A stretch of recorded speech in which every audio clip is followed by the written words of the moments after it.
Et celui qui est en train de s'emmêler avec le câble de son casque et ses lunettes pour s'installer et ses lunettes, c'est Pascal Bernheim. Voilà, qui j'arrive. pour la chronique Oh là là. satirique. Ah, dis donc. Bonjour Pascal. Ah, mais j'aurais tellement... Pardon, bonjour. Bonjour. Ah non, mais c'est l'émotion. J'aurais tellement voulu. Mais j'aurais tellement voulu vous raconter des histoires avec des PD, puis des youpins. Ça m'aurait tellement fait plaisir de vous faire marrer avec des blagues sur les blondes, sur les nègres et sur Jésus, Mahomet, tout ça. Mais tant pis, hein, tant pis. Ouais. Et sur la première, la journée de la liberté d'expression, c'était hier. C'est con, hein. C'est con, ouais. On peut pas jouer les prolongations ? Mais non, mais c'était bien, hein. C'était Ouais. formidable. D'ailleurs, si vous avez loupé ça, vous pouvez tout rattraper sur rts.ch, il y a tout.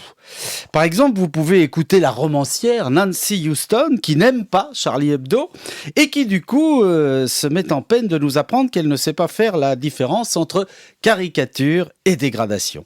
Parce que pour Nancy Houston, une caricature de pétasse, c'est forcément de la part du dessinateur, ou de la dessinatrice d'ailleurs, hein, et ben c'est forcément une caricature de pétasse, c'est forcément conçu dans le but de dégrader les femmes sous prétexte de rigoler. Eh ben non. Non, pas forcément. Bon, je dis pas que ça existe pas, hein, non plus, soyons clairs. Non, il y en a d'autres qui font la même chose avec les juifs, mais ils sont de loin pas tous antisémites non plus. Non, pas tous. Pour en revenir à Nancy Houston, c'est vrai que question humour, elle en connaît un rayon. Il faut bien l'admettre. Tiens, pour se payer une bonne tranche de rigolade, voici un extrait de son roman Infrarouge, paru en 2010. Oui, je le comprends maintenant. Ça leur fait mal, aux hommes, pourtant maîtres du monde, de ne pouvoir maîtriser une partie si cruciale de leur anatomie.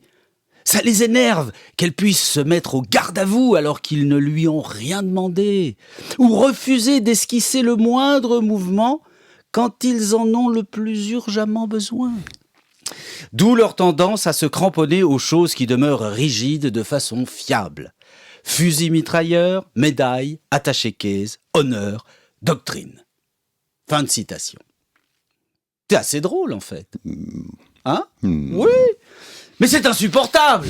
Mais parfaitement, c'est insupportable. C'est une honte. Nancy Houston se moque de ma quiquette. Ah, c'est de la dégradation. Que fait la censure ? Bah rien. Elle fait rien, la censure, pour une fois.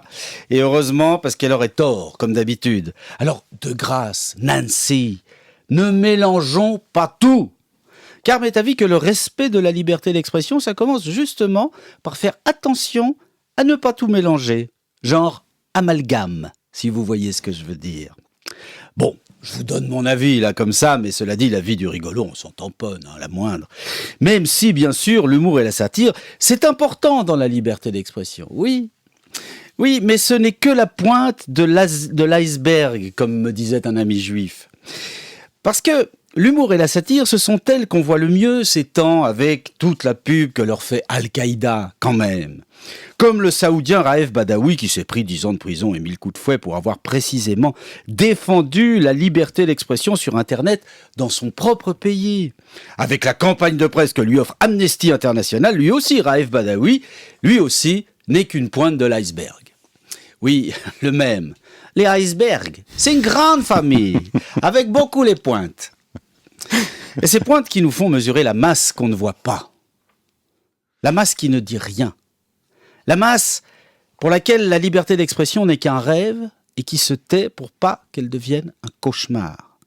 Ces hommes réduits au silence par un gouvernement tyrannique. Ces femmes muselées par un mari violent ou intégriste.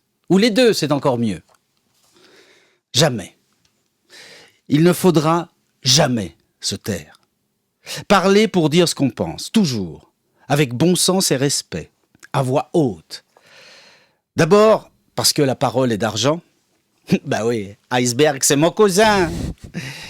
Mais surtout, ne jamais se taire, parce que le silence endort. À grands coups d'amalgame, il y a les uns qui mélangent et les autres qui s'arrangent à cause de l'amalgame, À grands coups d'amalgame, y a des crétins qui cognent, qui fourbissent leurs armes de l'ignorance la plus conne. De l'un ou l'autre bord, on torture et on tue. Ma voisine en tchador n'est pourtant pas Landru. Quand les ordres viennent du ciel, les malades mènent le bal, et ils pissent comme je pleure sur de braves gens fidèles. À grands coups d'amalgame, à grands coups d'amalgame.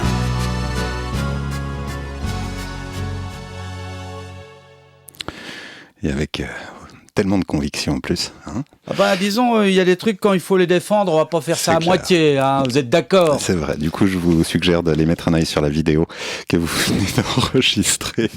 Voilà, je rajoute un truc juste Oui, pour la vidéo. Juste pour la vidéo, voilà, donc allez la voir. C'est du teasing. rts.ch/rubrique journal du samedi, elle sera disponible dans le courant de la matinée. Et puis laissez-moi vous dire que vous représentez parfaitement bien la famille Iceberg, hein, Pascal Bernay. Merci Sacha, c'est gentil Sacha. On se retrouve la semaine prochaine à la même heure, au même endroit pour une nouvelle chronique satirique. Bon week-end. Bon week-end. À bientôt.